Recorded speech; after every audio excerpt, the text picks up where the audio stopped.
Click that OK button and we'll see Yeah. it. It's there. Good morning, everyone. Good morning. Morning. Oh, there's Larry and Michael. Morning. Good morning. How you doing, Michael? Larry, you're Good. muted. Maybe that's Great. fine. Good morning and great to be here. Good. Let's go ahead and get started, everyone. You're too cute. We can look at the picture while we're waiting for everybody to get their seats. Today's picture is a beautiful one, but today it says, "Today I learned the law of love, that what I give my brother is my gift to me," which we have. Oh, Sandy, next week is vacation week, so I'll cut you out. So, I think Dan's one, there it is. Does that one have the caption on it, Dan? Oh, it's scrolled down a little bit. There you go. Yeah, I got very pretty. stuff here. How you doing? Right. So, Paul's back with us. Paul, are you feeling better? Are you got sound now? I don't think you did. Uh-oh. I guess you can't talk to us if you don't have sound. You have to yell really loud. All the way to Clinton. Why don't you switch it back, Dan, so I can see if he's responding. No, he's still struggling. No, he's still working. Okay. Can you hear us yet, Paul? Or can Yes, we- I had to get off Oh. my computer back on my phone. I Oh. screwed it up. Okay, gotcha. Okay, well, I assume you're feeling better than you were Wednesday. Yes, a lot better. Good. So do you have something to share with us this morning? I'll do my best to try. All right, have at it. Okay, I'm going to be reading from A Practical Guide to A Course in Miracles, Volume 3, Reborn in the Power of Light by Bob Childress and editor Tamra. And the first thing I'd like to read, let's see if I can find it. Okay, the law of attraction, the power switches are in your mind. As explained in a previous section, it may seem like you are subject to powers beyond your control and that you have no power.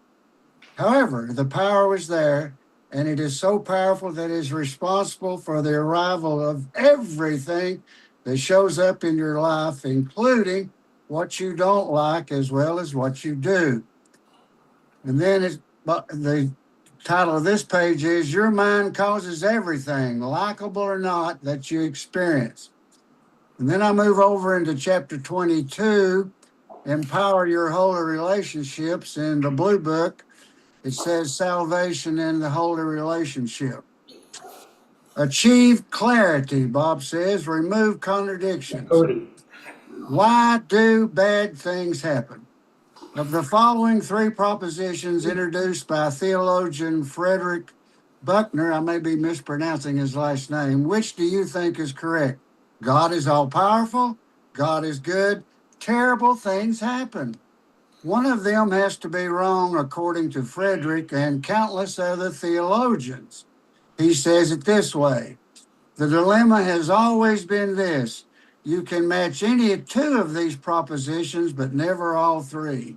Theologians have struggled for centuries with the problem of a good God and the existence of evil. Almost all assertions have been unconvincing. And then Bob says the answer to why do bad things happen, the answer is they don't. They only seem to happen. Number one, reach a place of forgiveness. And of course, forgiveness quietly does nothing, but watches and waits and judges not. Various spiritual, philosophical systems, including A Course in Miracles, teach that the phenomenal world is not real, and hence neither are the terrible things that happen in it. However, people who suffer do not want their suffering glibly written off as if they hadn't experienced it. In A Course in Miracles, it is understood that your experiences can be very intense, and in particular, intensely unpleasant. That is a testament to the great power of the mind. This power is as effective in making illusions as it is in creating reality.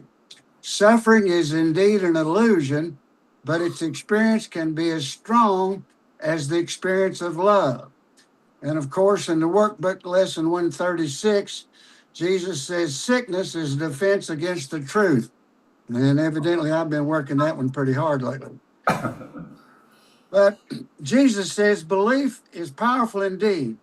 The thoughts you hold on are mighty, and illusions are as strong in their effects, I might add in the dream, as is the truth.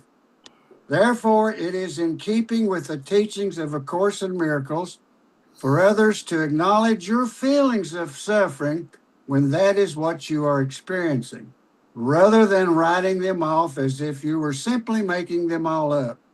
A Course in Miracles does not deny that you have such feelings, nor does it ask that you deny or repress your own feelings.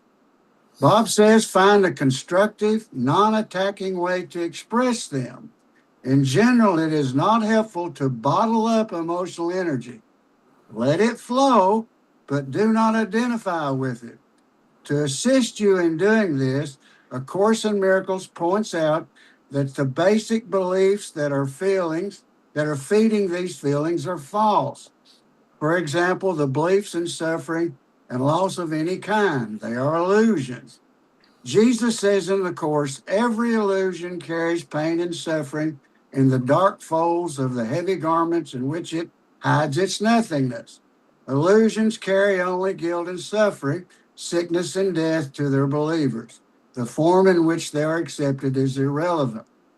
Then Bob writes, use the fact that the basis of your suffering is false to help you reach a place of forgiveness.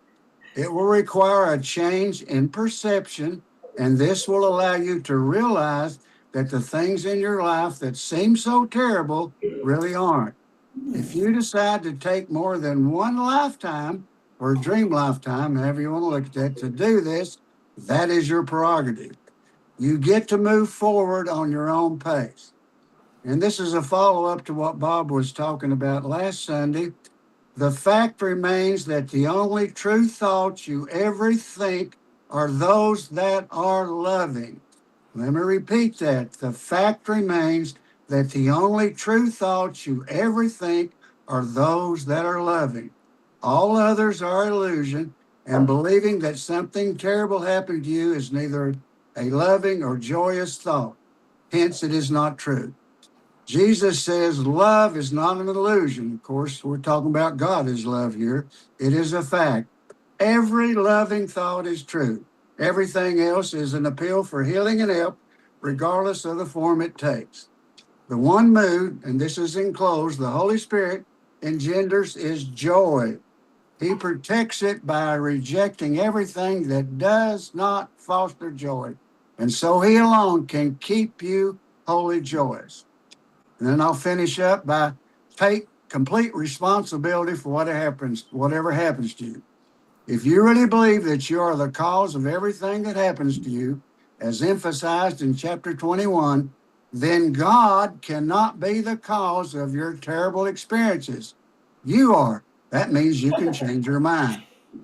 God allows free will dreams, but he gives you a way to change your nightmares.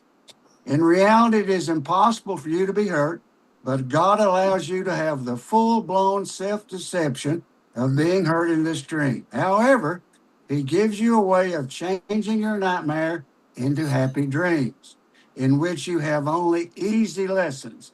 In these, you are never seriously hurt, although some discomfort may be experienced occasionally. And finally, in A Course in Miracles, having easy lessons is the sign that you are making use of God's plan for your salvation. So let's use God's plan for our salvation and get some easy lessons today and from now on. Thank you and amen. Thank you. Absolutely. Thank Thank you. you, Paul. Very good. So which book Thanks, of Paul. Paul was that? One of those personal. What was the name of that book you were using of Bob's? There's 3 volumes of this. Okay. And Tamara helped me get these from Bob. Well, he was there one day and he gave me a real good price. And these are really helpful. There's 3 of them. And he really breaks down the whole course. It's excellent. And then, of course, the one that you directed a study class in. If you don't have this for your library, I would recommend it also. An artistic journey, a portrayal of your journey home. And that's an excellent book. You and Sandy held a class on it with Bob. Yeah, that was good too. And I just wanted to say, those are all available on Amazon, right, Bob? So Robert Childers, for any of those out there in YouTube land that would like to look those up, they're on Amazon. Robert Childers is the author, and they are excellent. I highly recommend them. They do a good job of kind of boiling down the course really well and answering a lot of questions that come up by course students. And then the editors did a good job. Norm Dufree, I think I've heard of him, and Sandy Glazier. Thank you. I've heard of Dufree a lot in my life, but that's not my name. It's Durfee. All right, so I was hoping for a few more people before I say happy anniversary to Stephen and Susan. Happy Happy anniversary, y'all. Happy anniversary. 40 years. Wow. 40 years. Wow. That's great. Are you going somewhere today? Thank you. You going to Panera. Carrabba's? But we're gonna celebrate. Same right old now. place, same old, right? Well, that way you can celebrate with everybody that's there. That's So right. that's great. That's Good deal. true. Thank you. You're welcome. Thank you. We should go. Any other announcements this morning? Welcome back, Louis. Thank you, Looks like thank you're you. ready for the bowls this morning. Just want to say that your lesson for today directly addressed much of what he was Yes, talking I about. know. Yes. I was going to say that. It's a great intro and or follow up whichever way, but it goes well together. So if there's no more announcements, then Dan, you want to do your computer thing?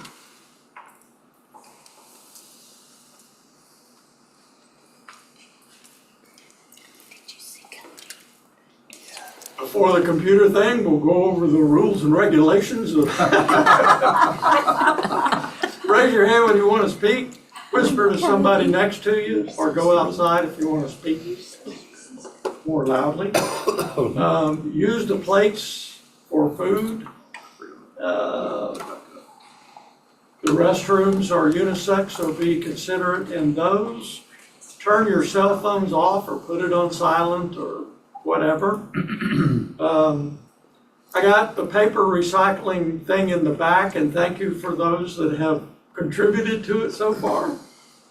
When it gets more full, I'll take it to the recycle center. Last week I talked about I'm going to do a dance class in OASIS on Sunday afternoon starting in September, as long as my knee holds out. And I've got already 3 couples. My financial planner has 3 couples that are interested, so they'll probably all sign up. And I think Linda wants to attend, but you don't have a partner, right? Would anybody be a partner for her? Randy? Okay. So if you want to do it, sign up now, because we're going to have 6 couples maximum for this space. Well, tentatively, if It's his foot, ballroom dancing. I know, if his foot heals and my knee heals, we were. That's a lot of ifs. I know. That's a geriatric. Yeah. You coordinate it right, it looks great. It's a geriatric promise. I do it all the time. What? Can we wear knee braces if we need? I I highly recommend it, Crutches, yeah. walkers, knee braces. You know, I used to see Mick Jagger on a walker, and he's not on a walker yet, so I keep waiting to see. Yep, he's 80-some amazing. years old, rocking and Okay, rolling. I brought in a computer that I got last week from Sandy. Her daughter returned something, she upgraded, I guess, and so it's a Dell. It's just like that one over at the left, and if I hit number 6, we'll show the laptops over there. So the one far to the left is a Dell E6430, and I put it on display in the back room. It's all connected to a docking station. And I brought a monitor that was donated 3 or 4 weeks ago. So it's the whole system, desktop and laptop with a keyboard, mouse, and monitor. So it's in the back, and normally that would go for about $140. Today, if you want it, $99. And Good price. and you get your choice of a whole bunch of carrying cases. We've got a whole bunch of them. So you get, now the mouse that was available is not available anymore because Paul got it when he bought a computer several weeks ago. So, okay, and we got plenty of other computers, lots of them. So tell your friends, did anybody mention me as working on computers this week? Please do that. Remember to do that. That's the way I get most of my business is word of mouth. Okay.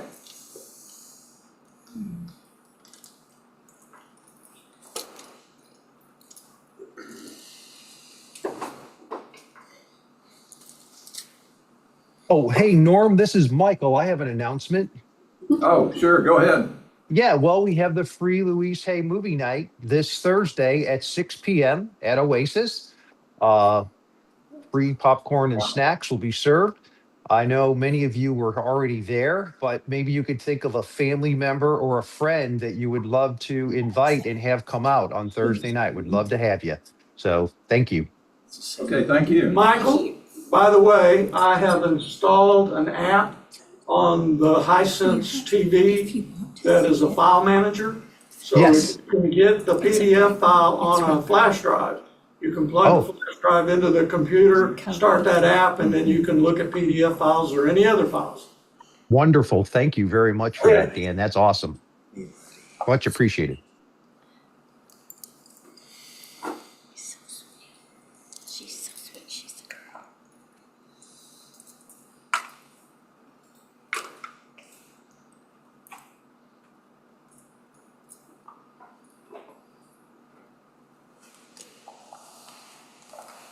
Happiness will never come to those who fail to appreciate what they already have.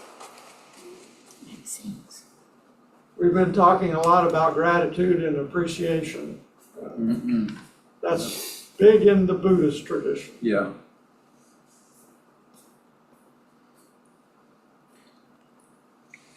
It's easy to forget how blessed we are. To wake up, to eat well, to move our bodies, to care for others, even the tired moments mean we are alive. Gratitude is found in the ordinary, and that is what makes life beautiful.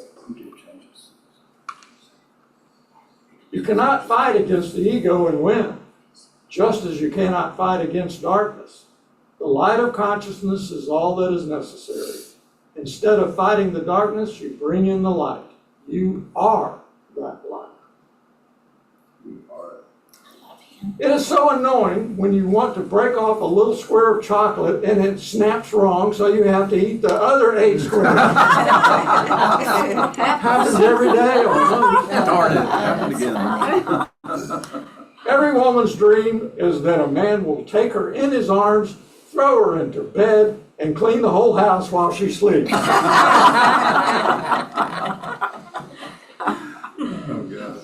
The more you celebrate being alive, the more life gives you to celebrate. Gratitude creates abundance. That's true. I love that. Is it true? Is it kind? Is it necessary? Does it improve upon the silence? Even a single lamp can light 1,000 others without losing its own flame. Kindness, love, wisdom, and goodness never decrease by being shared. The more we give, the more light we bring to the world. I didn't mean to push all your buttons. I was just looking for mute. That's wonderful. That sounds like you. Dad, I got a part in the school play. I'll play a man who's been married 25 years. Well, maybe next time you'll get a speaking part. That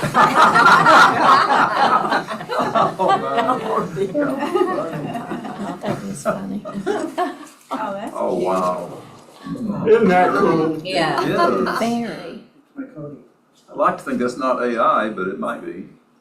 I've seen that picture before years and years ago. I don't think it's AI. Right. Never have a bad hair day. Some people get weird when they get older. Not me, I've always been like that.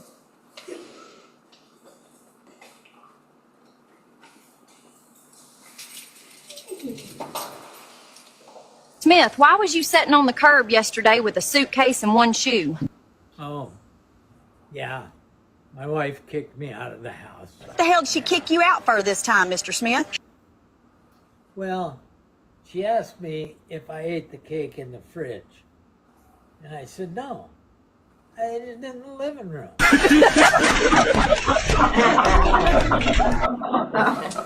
didn't. For all you cat lovers. I've seen a lot of change, been through a lot of pain. Some things are not the same as they were a year ago, but all will be okay. I move on each and every day. The past is where it stays, way back a year ago. I've changed for the better this time. I thought I would never be fine. I strive just to say I'm alright, and for the first time in a long time I'm alright. I've seen a lot of change, been through a lot of pain. Some things are not the same as they were a year ago, but all will be okay. I move on each and every day. The past is where it stays, way back a year ago.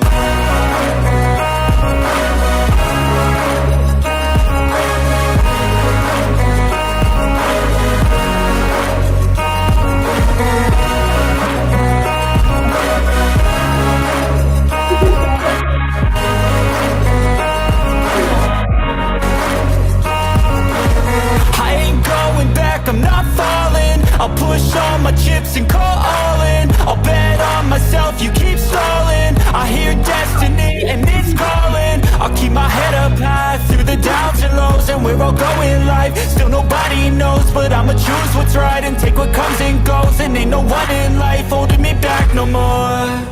I've seen a lot of change, been through a lot of pain. Some things are not the same as they were a year ago, but all will be okay. I move on each and every day. The past is where it stays, way back a year ago.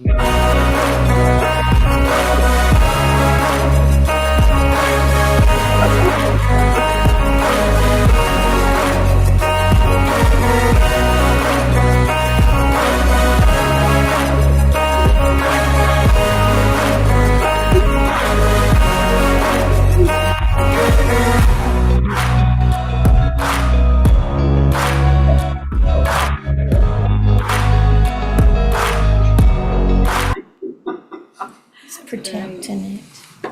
Is it? All right, thank you.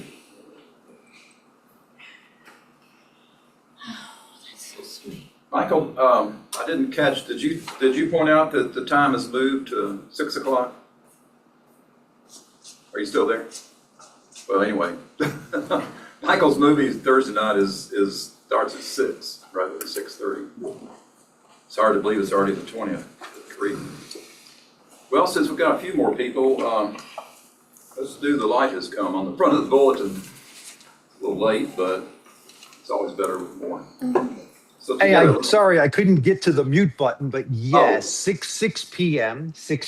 on Thursday. I'm I'm with you guys. I just set my phone off, and sometimes I have to find it. Yeah, I know how that goes. Oh yes, but yes, 6 p.m. on Thursday night. Yes. Okay, thanks. Yeah. So together, let's read The Light Has Come. The light has come. I am healed and I can heal. The light has come. I am I am saved and I can save. I am at peace and I bring peace with me wherever I go. Darkness and turmoil and death have disappeared. The light has come. Today I celebrate the happy ending to my long green disaster. There are no dark greens now. The light has come. Today the time of light begins for me and everyone. It is a new era in which a new world is born. The old one has left no trace upon it in its passing. Today I see a different world because the light has come. That really covers so much. That's another one of those, if you could grasp that 100%, you have it all. I do have one joke I've got to do this morning. I don't know how many of you know that Sandy's last name being Glazier is spelled Glazier, not like a glacier, Glazier. And so this joke is called An Experienced Glazier, Glazier, caught my attention. The manager of a glass and window company advertised in the paper for experienced glaziers. Well, got one right here. Since a good glass man is hard to find, he was pleased when a man who called about the job said he had 12 years of experience. Where have you worked as a glazier? The manager asked. The man replied, Krispy Kreme. They do a lot of glazing.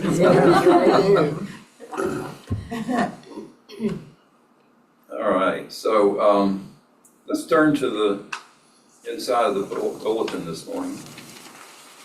This actually is somewhat of what precedes Bob's. Last week, Bob was saying go to the end of 15 and the part in italics. And I bring my book up with me. Huh? Chapter 5. Oh, you were talking about 5, because you've talked about that before, and I thought last week you were saying 15. Okay, never mind. I didn't mean to. Okay, all right. Well, then I didn't put it on here, so it works out just fine. Everything works the way it's supposed to. This one is about sacrifice. And I know Bob tells the story from time to time about when your daughter got sick and your ex-wife wanted both of you to sell your houses and give everything it took to take her to the doctor, and your whole talk was about sacrificing. And Jesus does not go for the word sacrifice. She needed $50,000 to get her teeth done. Is that what it was? Okay. 50,000. The teeth? Okay. Yeah. So 50,000. Wow. and we should sell our houses, mortgage ourselves, and go into personal slavery forever to get that, you know. Right. We didn't do it, and 2 months later, she convinced the insurance company to do it. And the insurance paid for it? Yes. Yes, that was a great story. Great miracle story. Yeah. So he starts out with number 1 this is chapter 15, section 11, 1 through 4. Yeah, it's 1 through 4. You who believe that sacrifice is love must learn that sacrifice is separation from love. How many of you thought about that? Sacrifice is a separation from love. I think that takes some deep thought. For sacrifice brings guilt as surely as love brings peace. Guilt is the condition of sacrifice. Think about that. The condition of sacrifice is guilt.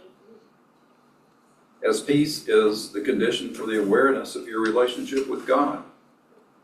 For through guilt you excluded your father and your brothers from yourself. And through peace you will invite them back and realize they are where your invitation bids them to be. And this kind of gets back to what we talked about, the messengers of love and fear last week. You bring back what you send out looking for.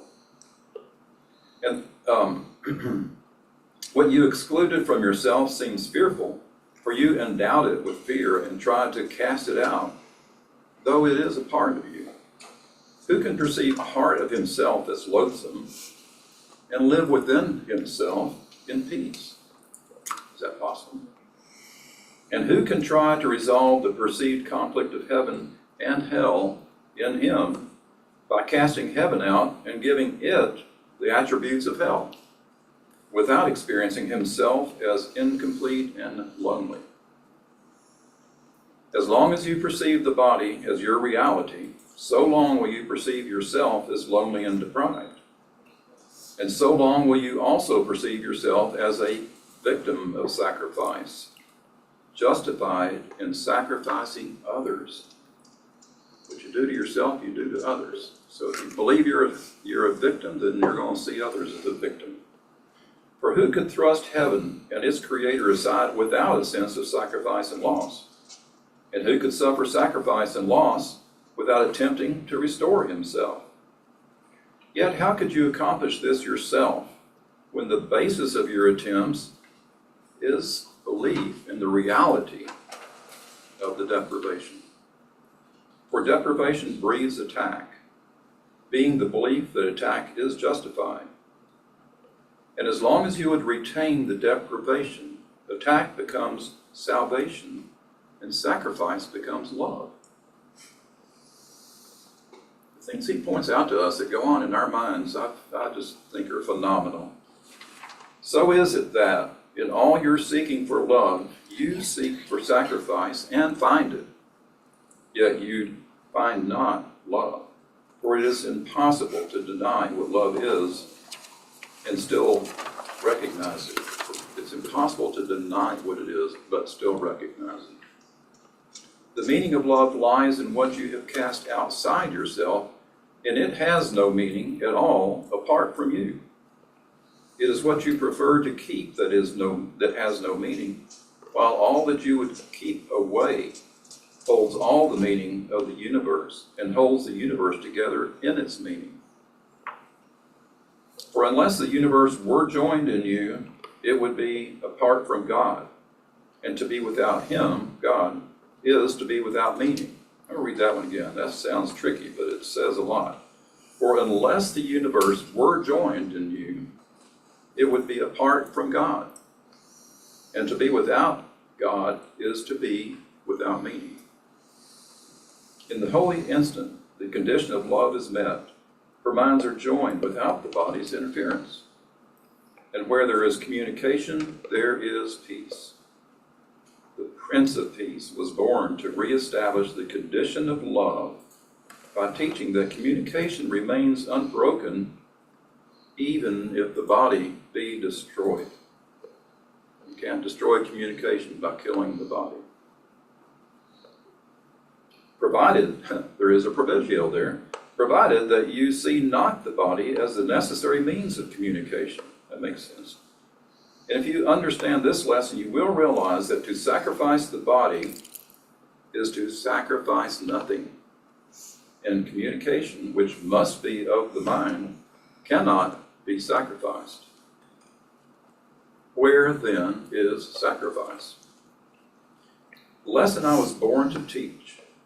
That statement right there was really interesting. For Jesus to say, the lesson I was born to teach, and still would teach to all my brothers, is that sacrifice is nowhere and love is everywhere. Which makes sense. If love is infinite, there's no room for sacrifice. For communication embraces everything, and in the peace it reestablishes. Love comes of itself. It's the default condition. Love is the default condition, which means happiness is our default condition. The only reason it's not there, or we think it's not there, is because we block it. So that's why he said, your job is to, or my job is to teach you to get rid of the blocks, to love.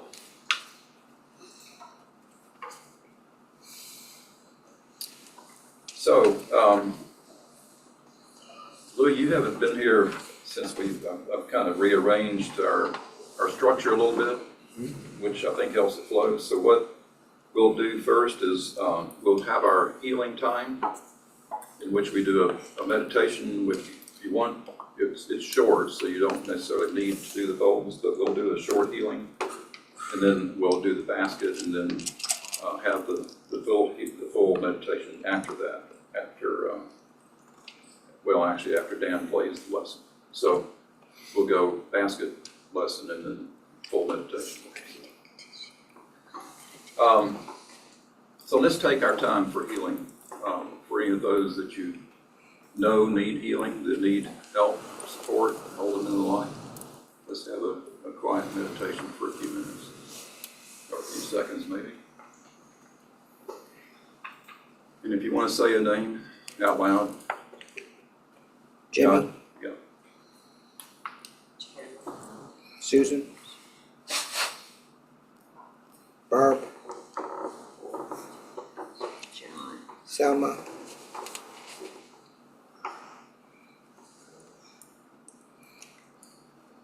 Danny.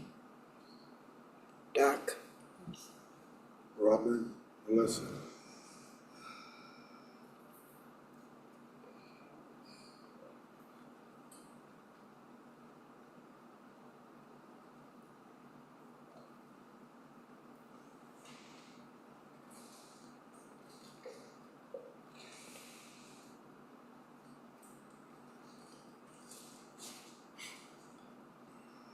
Amen. Thank you. So let's read together the intent to heal on the back of your bulletin. Together, please. I am here only to truly help you. I am here to represent Christ who sent me. I do not have to worry about what to say or what to do, because he who sent me will direct me. I am content to be wherever he wishes, knowing he goes there with me. I will be healed as I let him teach me. And then the reason that we have our healing time on the back of the bulletin, you are being blessed by every beneficent thought of any of your brothers anywhere. You should want to bless them in return out of gratitude. You need not know them individually or they you. The light is so strong, it radiates throughout the sonship and returns thanks to the Father for radiating his joy upon it. And let's say together the healer's prayer at the bottom in the bolded words. Let me know this this brother as I know myself.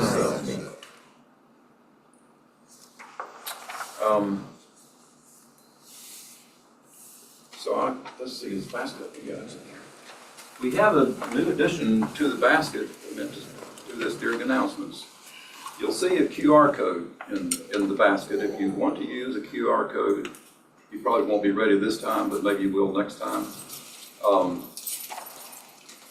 Larry's guy, I don't know his name, Larry, developed that at Larry's request for us to use to make it a little easier to contribute if we want. So just another new addition. So let's read the affirmation of infinite abundance on the back of the bulletin.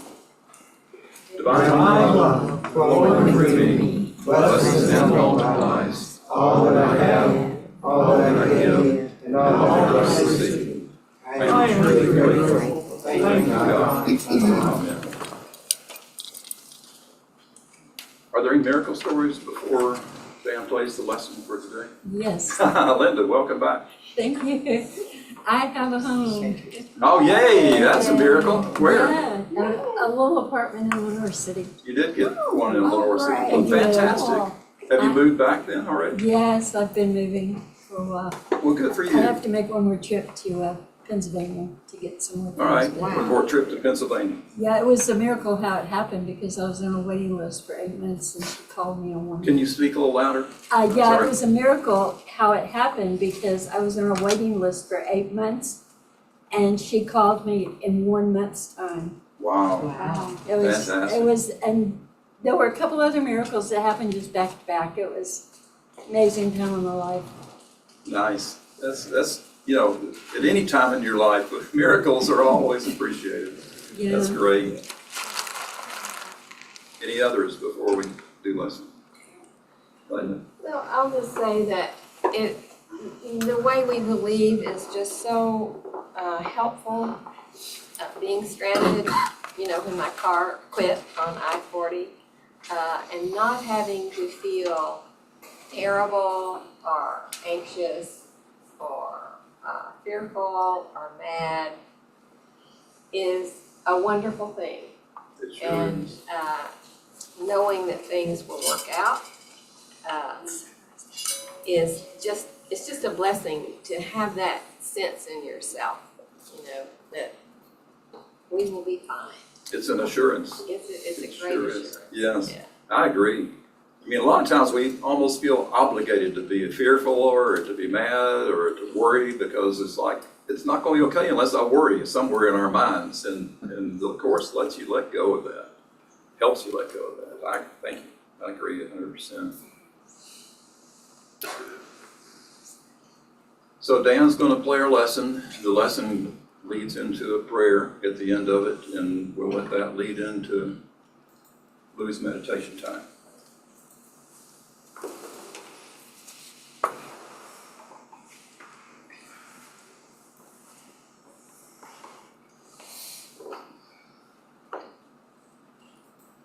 Lesson 228.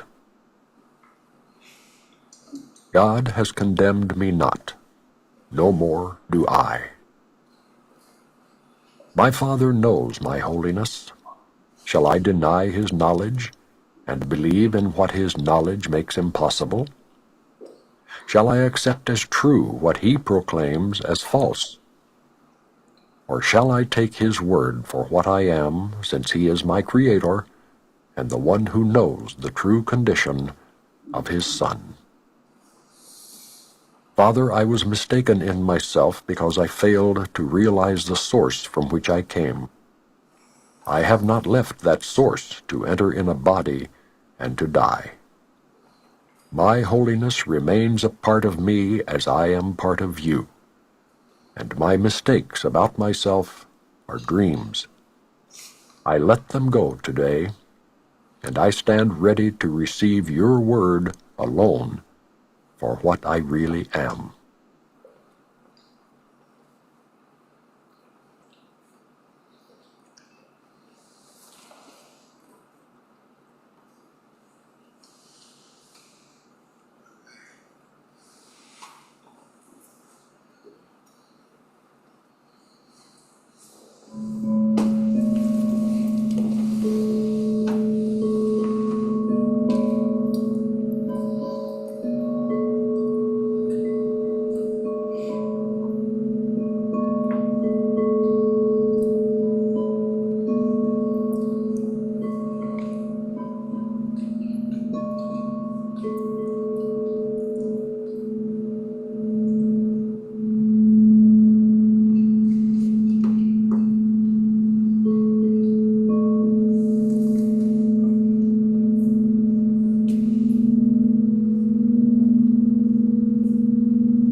Thank you, Lou.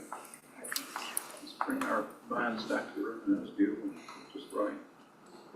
Thank you. So, we'll go ahead and erase the board. I was thinking, after you said what you said, Linda, in what we read, I don't have to worry about what to say or what to do. Standing up here every week is a good thing. I don't have to worry about what to say or what to do or The other way. what I don't say, because he who brought me will fix it. How's that? Close? Looks like it's close on the screen.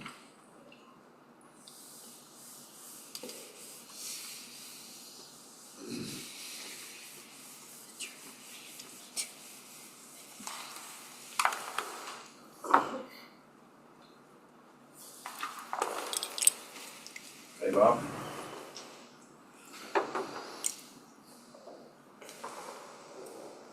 Hey, hey.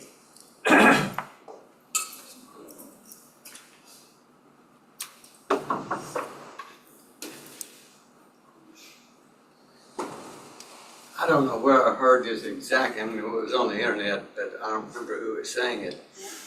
And she said, well, how can you forgive someone who's hurt you? That's an excellent statement, or question. And the answer is, well, you can't, of course. No one's hurt you. That's what we would say, hopefully. That's what we teach, at any rate. If someone has hurt you, why would you want to forgive them, is what it's saying. The point is, you don't have to forgive anyone who has hurt you. No one has done so. The Course says this in a wonderful, wonderful way. I'm sure most of you will probably, if not all, will probably remember one of the most important statements in the whole book.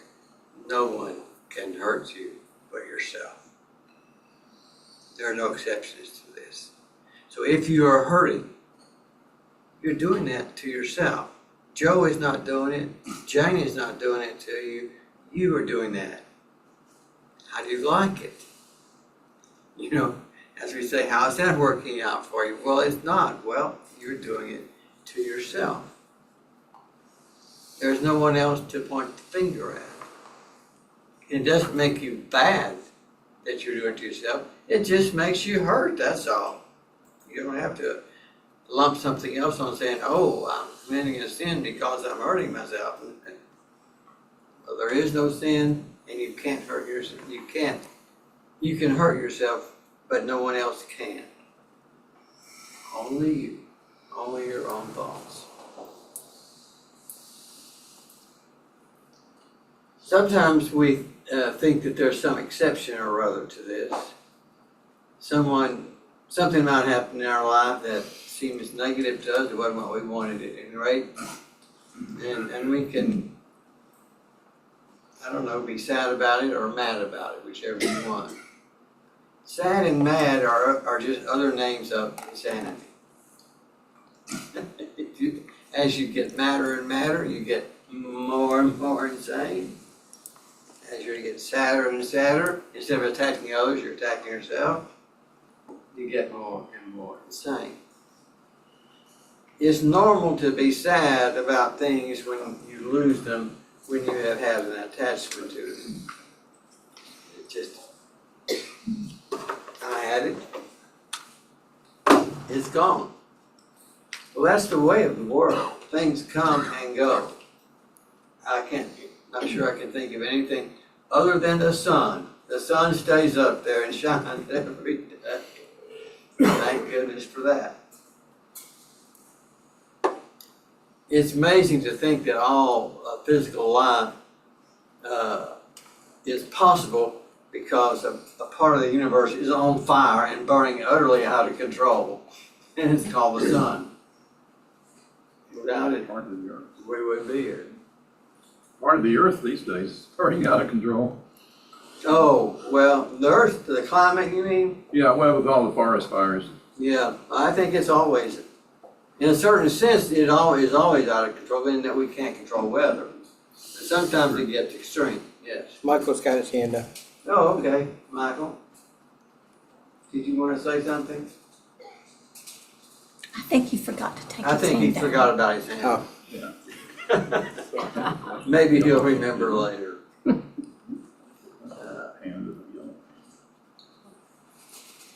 I think that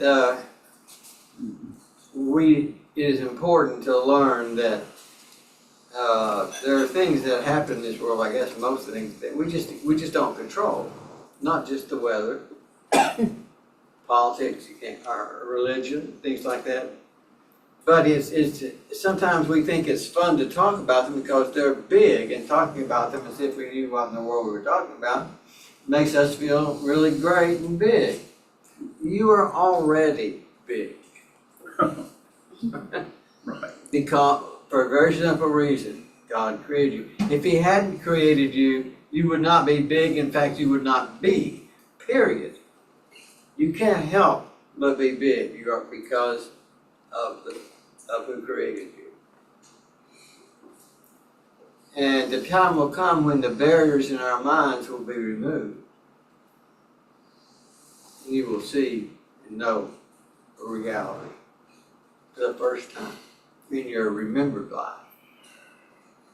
You will know a reality. Wow.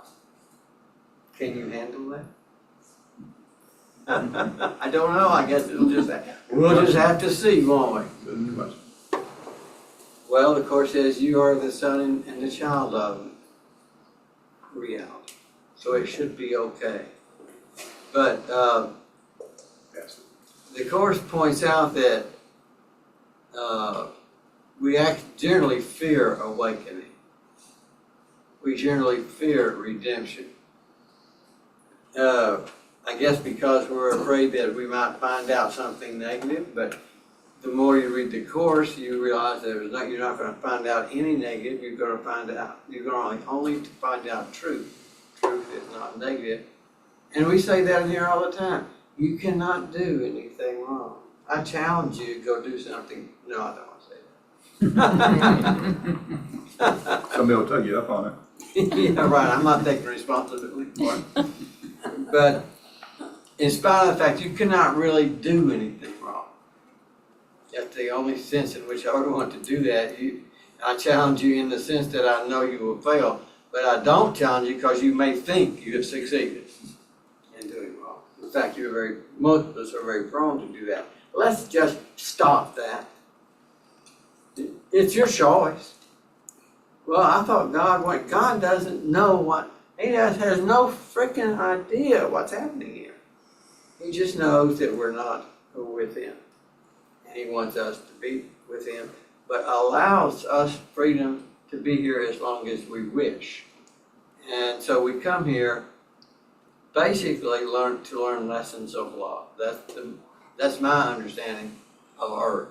It is where you come to learn lessons of love. So if you want to know how you're doing, ask yourself, are you learning lessons of love here? It's my understanding that earth is the best place to do that, or at least one of the best places. There are other planets for it. But we're on earth for the time being. And so your lessons, my lessons, will be lessons on love, how to learn to love better. Well, how do you do that? Well, first of all, you need to be related to somebody. If your name is Crusoe and you only talk to birds, there's nothing else there. Well, love the birds. That's all we have to say. And I think the animals teach us to love, but primarily it's people that present us the challenges to love. Because we say we love someone and then they hurt us. That, of course, is an absolutely false statement, isn't it? Sure is. Only you can hurt you. And so he said, well, has anybody in here ever had your feelings hurt because someone disappointed you or rejected you or treated you in some way that, I see little hands going up. Somebody, hey! Absolutely. You did that to yourself. I hope you enjoyed it, but I don't think you did. That's what we mean by hurt. Hurt and enjoyment don't go together. Unless you hurt somebody else, you may think you enjoy that. You don't enjoy hurting yourself, but you don't even realize it until you look back and you realize I didn't have to have that reaction, or I didn't have to have that accuracy. Some people say it just made me feel good to be really mad and curse him out. Oh yeah. Until he hit me in the face, and then it didn't feel so good. But anyway. But it's also an extreme insanity when you hurt yourself because it makes you feel better. That's self-mutilation. That's how insane people can get. Absolutely. So we're here to learn lessons of love and lessons of sanity. You might look at that, that's some sort of the same thing. And that's sacrificing yourself also, which is a faux pas. If you don't love. Yeah, if you're gonna hurt yourself Oh, over, yes. you're blaming Absolutely. yourself even more. Well, isn't it strange that religion used to believe that that was a good thing, to flagellate yourself and suffer for the sake of God, I guess. Who doesn't know what the heck you're doing here, and if he did, he would reject it immediately because God is love and not sacrifice. It is really important teaching, and I'm not sure that other, well, it's obvious that a lot of other religions don't believe that. They believe that there was one great sacrifice for all of us. The Course says, BS, just, I'm sorry. That's just not so. There's actually a place in the Old Testament that I just learned in the last few years that it was, I think, in the story of Abraham and believing that God wanted him to sacrifice his son. And God actually said, I do not enjoy your sacrifices, which is pretty much glossed over in the religious teachings of the Old Testament. We always know that he came and told Abraham, hey, you don't have to kill your son, a sheep will do. And the next question is, why do you even need a sheep? Right. But that was their culture. It was a cultural thing. Yeah. So when God said, I do not enjoy your sacrifices, is that God speaking? The Old Testament. That's a writer of something, whoever wrote the Holy Spirit, call him Job. Joe is speaking, but Job presumably believes that God intended, that his intention was, and he must have communicated it to, who was it? Abraham. Abraham, thank you. Yeah. Because Abraham didn't kill Isaac. Right. So if you have the temptation to believe that God's wanting you to sacrifice, you're mistaken. That's what this thing is. Sacrifice is love. God wants you to love. And love it is all in all directions. You can't love these guys and not these guys. And that includes yourself. The Course does say that in effect. It says that all love is God's love. So if you want to love, you got to do it the way God does it. And he doesn't separate out someone to not love. Well, I'm going to not love that guy today. He doesn't do that. It's like the sun. Wouldn't it be strange if the sun only shone on the good people? It would be going off and on, and it would really be busy. You know? It'd be pretty dark. Yeah. Shoot beams of light this guy and then turn it off and shoot another one over here. Gee, what a strange world. And we'd be running for the beams of light. All right. Get there before it goes away. Right. You know what would happen if God enforced through true nature the belief and adherence to righteousness and goodness? I mean, if lightning bolts hit anybody that raised a hand to hit or had a negative thought, we would all be dead, first of all. But doesn't God get blamed for that? Doesn't God get blamed for that bolt of lightning? Oh, absolutely. Yeah. He shot us down. Yes. I've heard people, and I'm sure you have too, even over the news saying that after a great disaster like in Florida, they have hurricanes all the time there. We must have done something against God. You know, He must be angry at us. God does not control the weather. Let me just say, it has nothing to do. He doesn't know form. The teaching here is that God is formless, and he doesn't know about forms. Well, how does forms get here then? I don't know the answer to that question. I mean, how can they get here if God didn't create them? And of course, the miracle, I guess, would say, well, they're not really here. That's the only answer I can come up with. They're illusions.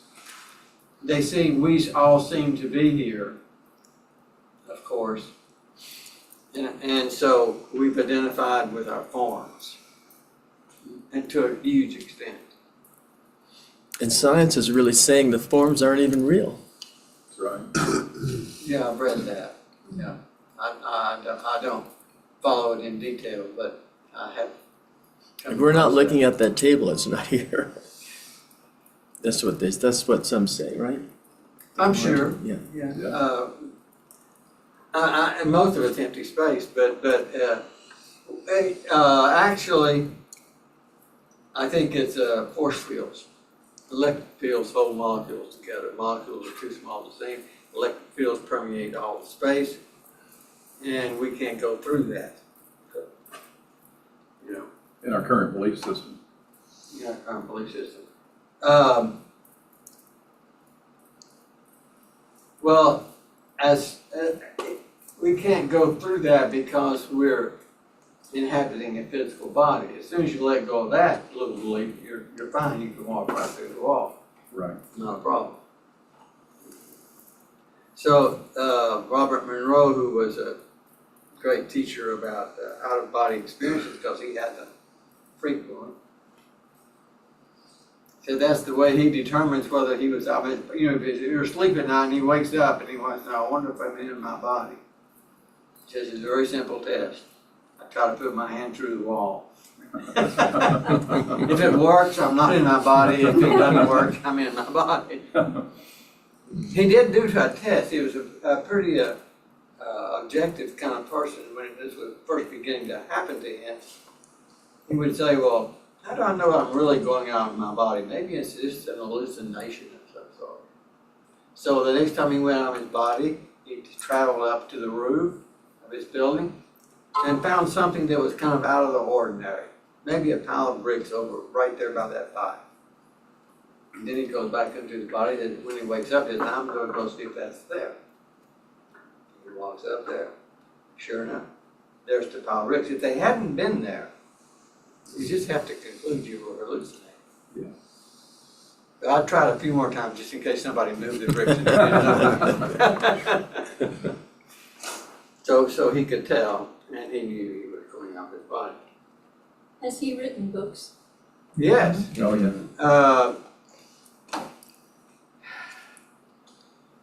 Far Journeys.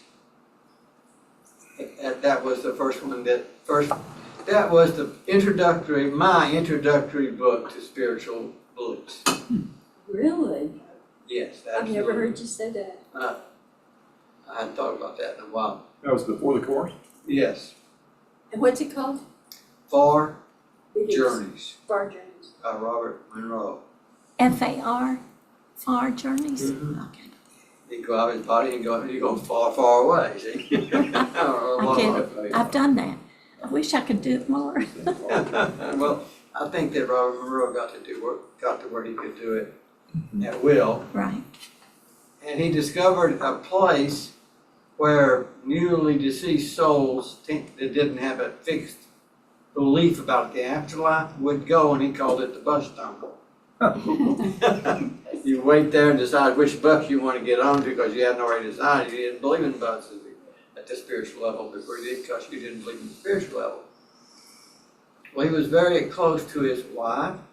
She passed away before he did it, and so when she did pass away, he turned to one of his students and said, I just can't go to the bus terminal to meet her, and then I've got to do da-da-da-da-da. Will you please go there, meet her, and tell her that I'll come by tomorrow, or whenever, as soon as I can. So the guy did. His student knew how to get there. And they found her. Yeah, well, the book doesn't say that, but I presume that they did, because if he hadn't, it should have added it. By the way, he never found it because it really didn't exist, and he was incorrect about the whole thing. Why would you put it in the book? Yeah, what you didn't tell me about that, Father? I know lots of other things that are incorrect. They're all over the place. Incorrect is easy.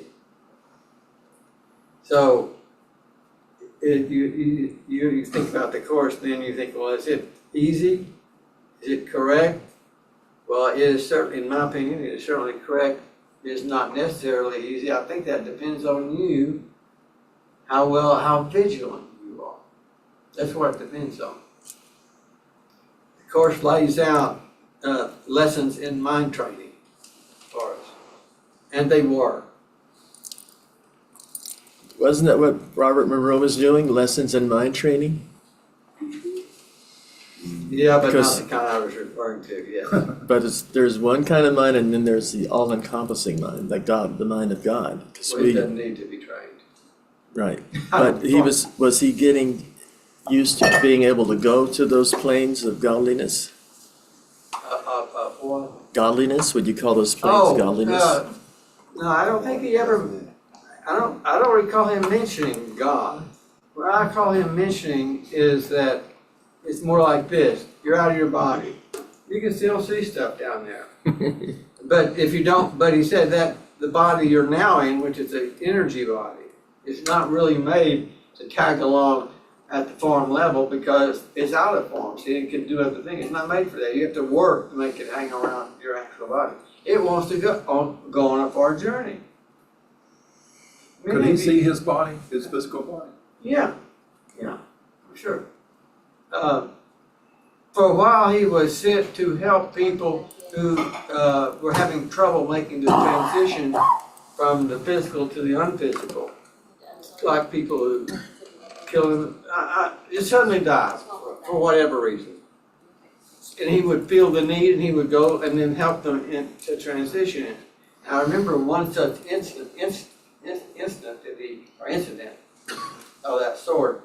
He felt the need to go, he went into it, to go out of his physical body and go to this person who had just died.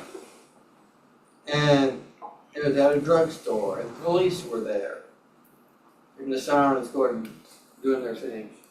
And this person who was out of his body did not know he was dead. And he said, I don't understand.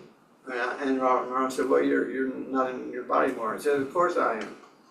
It still felt like he was in his body. It's so effortless. Wow. To move out of your body. It's not effortless to move into your body. It's called birth, and there's nothing effortless about it. You know? Death is effortless. Easy. The women say it takes a lot of effort. Well, it does. Right. It either does or women have been deceiving us for a long time. It's a lot easier than making it out to be, right? Many wonderful things, she calls it the resting place. Well, Yeah, that's right.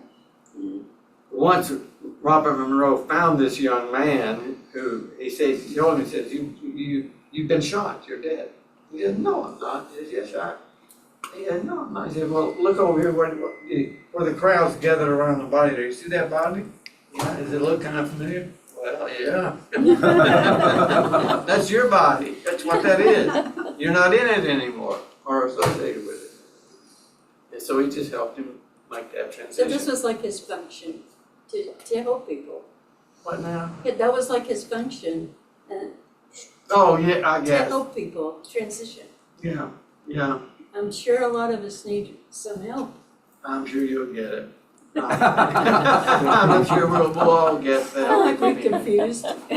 Well, you know, Helen said that Jesus told her that when she made her transition, he would be there.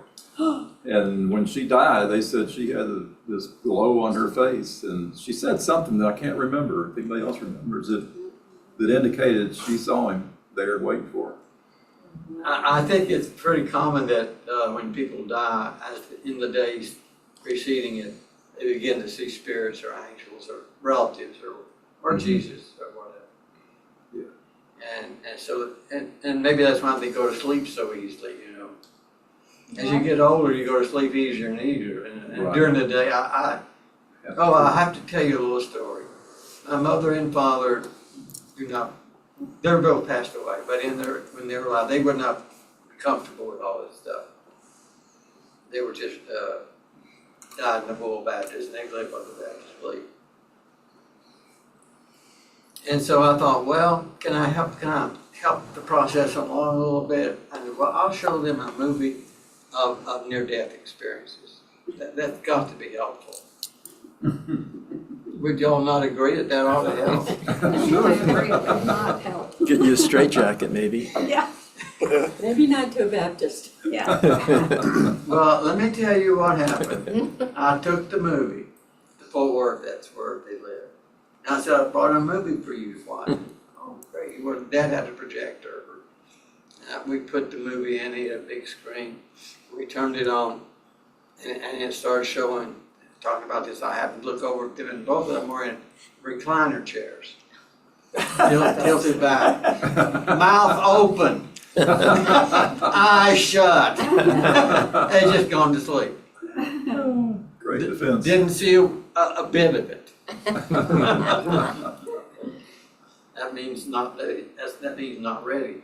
You know, when you're not ready, no amount of movie or talking or reading is going to work for you. You just throw it away.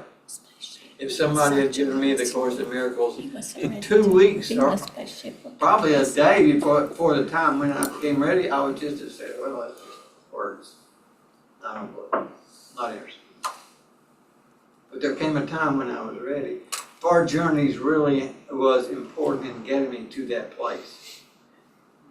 Prior to far journeys, I would not have accepted the ability to go out of the body at all, in any way, manner, or form ever.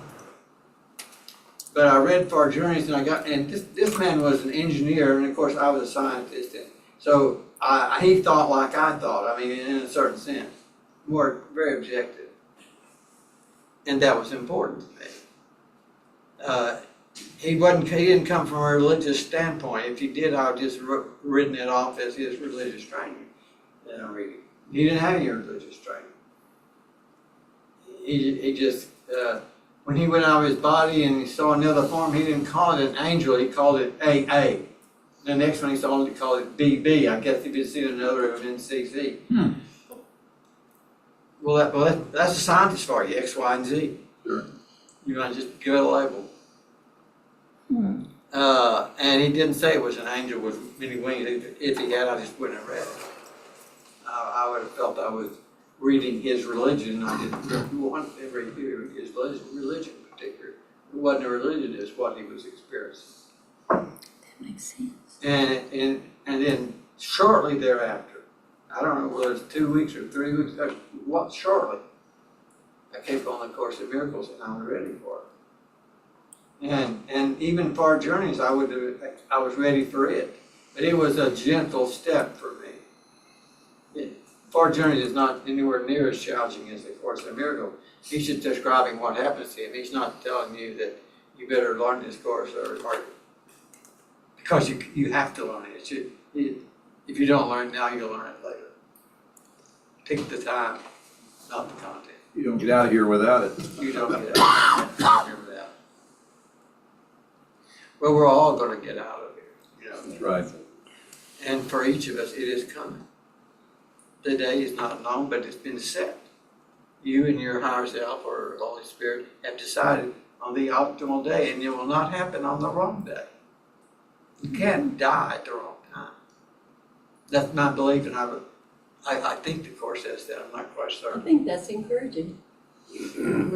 Well, yeah, of course it is. The opposite would be, yes, you can die at the wrong time, and all hell will break loose and Ruin your life. Not only your life, but most of the people on earth. Right. You cannot die at the wrong time, ever. I don't care how bad you want to die. I want to die at the wrong time, please. What a ridiculous thing that is for you. Well, it doesn't matter. You won't get it. You're going to die at the right time. There's not, and I believe that the Course does say that you and the Holy Spirit have gotten together and decided when that will be. But it's better for us, in my opinion, to not know that. I don't want to know the time.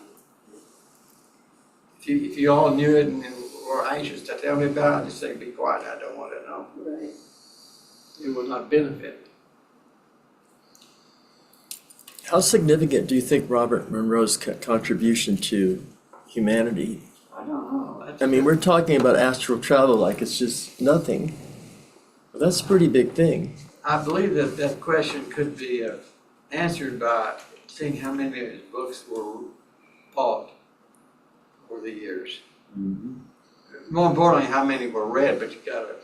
But so many, I mean, Heart Math, I don't know if Michael would said Heart Math. There's the company called by Bill Harris called Holosync.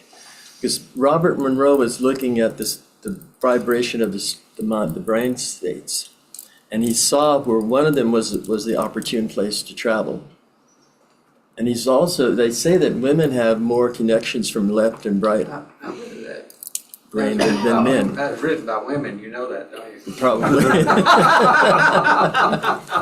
I just was joking. That's what we all say about the Bible, it was all written by men. You can tell that. There is a Canonized Bible anyway. Australian boy that he has dreadlocks, and we've watched some of his, I don't know his name. Do you know his name? I don't remember his name, but He- he travels he's a like- lot.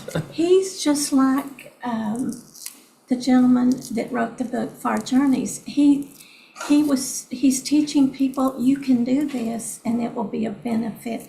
And he's got a YouTube, and he's interviewed a lot. Edgar Casey did that too. Yeah, he had an institute, and this young boy, I didn't listen to it, but what was he? He was interviewed by a young man that's a Jesus person, but it's a real liberated, good Jesus person. A Reformed Baptist. He's a young man. Oh gosh, I wish I knew his.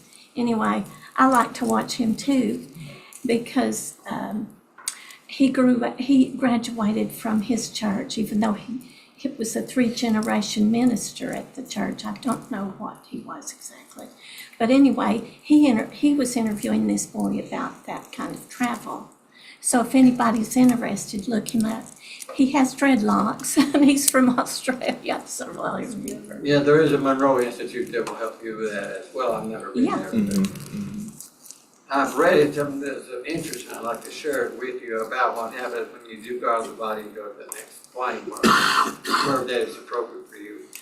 This man happened to some man, he was able to communicate it back down here to Earth telepathically to somebody. And he wrote a book about it. And what he said, he says, I'm in a higher dimension, there are beings here, we walk around, we go to church, whichever church you want to go, at least for a while. After a while, people disappear, and I asked the minister, where are they going? He said, no, they've gotten all they needed, they're gone, they're at the higher level. He said, every once in a while, a being from a higher level than he's at not our level, but if we're third, he's fourth, but it's a being from 5th or 6th level will come down and visit with us, talk. He says, I will go and it feels so good to listen to him for a little while. But I can't listen for very long. I begin to feel bad. If he's that way, why am I not that way? You know, you begin to judge yourself. Wow. So I have to turn on and leave. Wow. In other words, in the presence of, this was not the direct emissary of God speaking to him. This was just another creation of God, one like you. So if he's that good, why aren't you that good? That's the kind of thought that's going to come in eventually. Said I enjoy it for the first 15 or 20 minutes or whatever. Then I have to leave. If you don't like being around someone that you don't think is at a higher station than you necessarily, it's just, you know, you don't like being around someone who's made of the same stuff you're made of, a creation of God, no one better than another, but he is at a higher level. So why aren't you? So are you saying that it is possible or whatever that we take these human emotions with us, like jealousy? Or we take that with us? I don't know Seems about like jealousy. they The leave all emotion that- I was talking about would be judging yourself. It was guilt. Guilt, okay, guilt or jealousy. Guilt. Why am I not as good as he? I don't know that you call it jealousy, but he didn't want to run and hit the guy or anything like that. He just wanted to be out of his presence. I just thought you could leave all that stuff behind. You can. What The happens? emotions. You do have the option of leaving it You have behind. the option. Yeah, we have free will. That's, You don't have to grow here. it's unlimited free will. Anytime, any place, you can exercise it. A video few years ago, of Christiansburg, the guy that could remember Yeah, when he was born, he could remember Right. before he was born, and he made the decision to come to Earth. right. And the reason he made the decision to come to Earth is because he encountered a being at that level who was so far advanced of him and so peaceful and so full of love. And he asked him, how did you get to be like that? Which sounds very similar to what you're saying, but it wasn't like, I'm envious of you. He just felt like this person has achieved a higher level. And he asked him, how did you do that? And he said, well, you won't like the answer. And he said, why? And he said, because I went to Earth. And he said, so what? And he said, Earth is very difficult. And if you can obtain light on Earth, you've achieved a lot. And so he said, I want to go to Earth. And he did. That's a After really 2 trials. encouraging thing to hear, isn't it? Yeah, yeah. What it's saying is the dumb little problems that we run into and stumble over, and the big ones as well. From all of that mess, more and more light's being accumulated to the extent you're open to receive it now. Right. It can't be forced on you. But this is a learning place. And so drawing on what you said, that means that when we leave, we will look back and think, well, I can already say, thank God I'm not the way I was 15 years ago, or Right. 30 years ago, or even 2 weeks. One day. One day, right? We change. Isn't that the truth? I actually have the feeling every once in a while that, oh my God, thank God I'm not that way anymore. I And you know remember what? something that I did. Word is out that we've come here at a time that's incomparable to facing up to things that we've never experienced before. Yeah, many wonderful things. She says you have a blueprint. You're with someone that helps you with a blueprint of where you want to go, what you want to do. And you say, oh, I want to go back to Earth. And that's, why would you want to do that? It's so hard there. But you learn. The lessons. It is hard. Yeah, they're hard lessons and they're substantial results of learning. Yeah, right. I know what that means for me. I presume it means the same for you. Is I want to learn it all from Earth right now in this lifetime, so it's not necessary to come back again. Hallelujah. Yeah. Robert Edward Grant, and I know you guys like him. Oh, yeah. He said something that honestly, it released me from so much that I wasn't aware. He said that he had issues of betrayal, women betraying him, people in his business betraying him, betrayal. And he said, how else was I as a soul going to learn unconditional love? I'm thankful for all those betrayals and released it, but for a long time he spent in sadness. I don't know if anybody's had a husband betray you, leave you for another woman, etc. Life can do that too. Yes, and life and friends betray you. Well, I have. And I think I was still holding on to a little bit of anger. Now they're dead, so I had to talk to them in spirit. And so I talked to these dead husbands in spirit. Best to forgive them. I said, well, I don't think I forgave you before you left. I'm doing it now, okay? You can do it any time. It doesn't matter.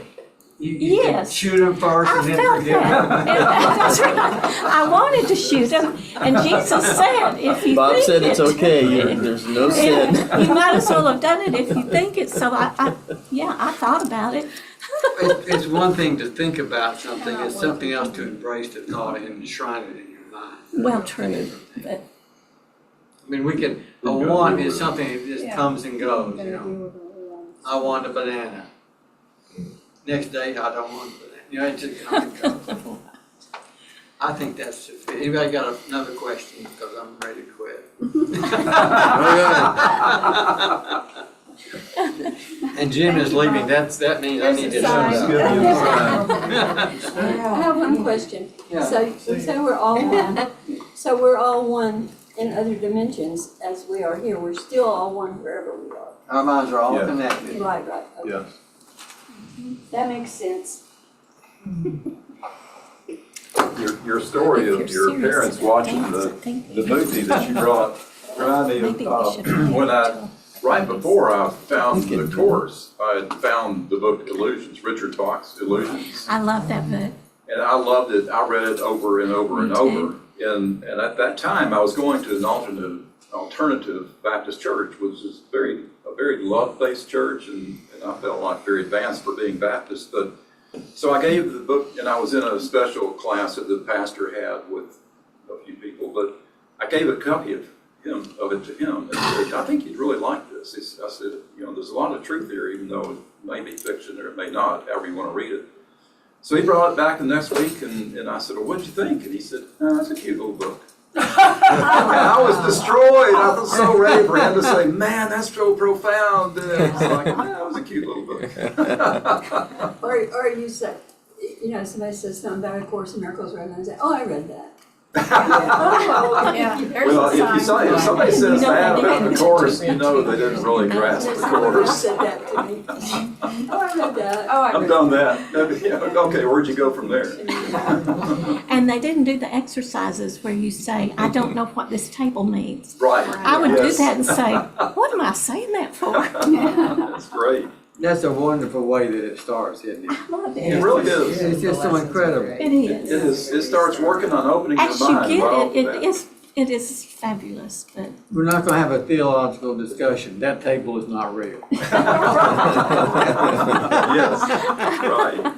right. I'll tell you, Okay. the hardest thing I've ever been asked or tried to explain is God doesn't know anything that's happening here. And people cannot understand, they can't even a little bit understand it. I think Yeah. the Holy Spirit does. Isn't that what we believe? That That's The right. Holy Spirit Spirit knows does. what's going on. that He knows it, but it's with a corrected perception, which is greater, Right. more refined than ours. He says he knows what's going on, but he's not buying into it. Right. He knows it's not real. That's right. Well, people want to blame God, so God would have to know what's going on in Exactly. order to blame God. Well, it's a That whole makes different sense. idea of what God is. If you're gonna be carefree, you might as well take it all the way. That's right, exactly.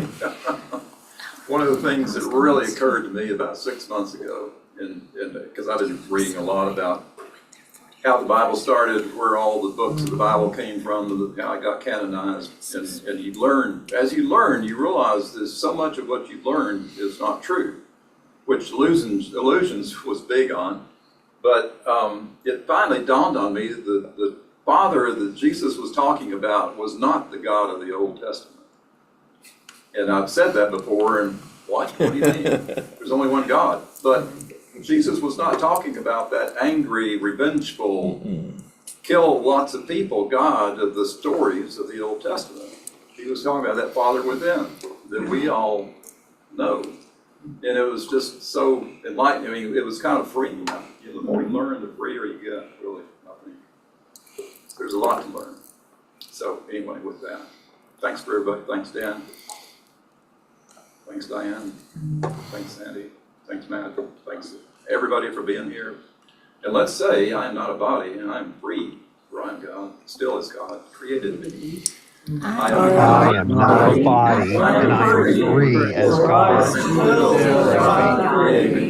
Thank you all. Bye-bye. Thank you, Noah. Thank you. Welcome. Yes. Thanks. Much love, everyone. Aloha. Thank you. Love you. Bye, Paul. Bye, See Paul. Bye, ya. all. Bye, Diane. Well, how you feeling better, Paul? Aloha. Hey, Paul. Too late. Aloha, Diane. See you, Diana. Bye-bye. Bye, everyone.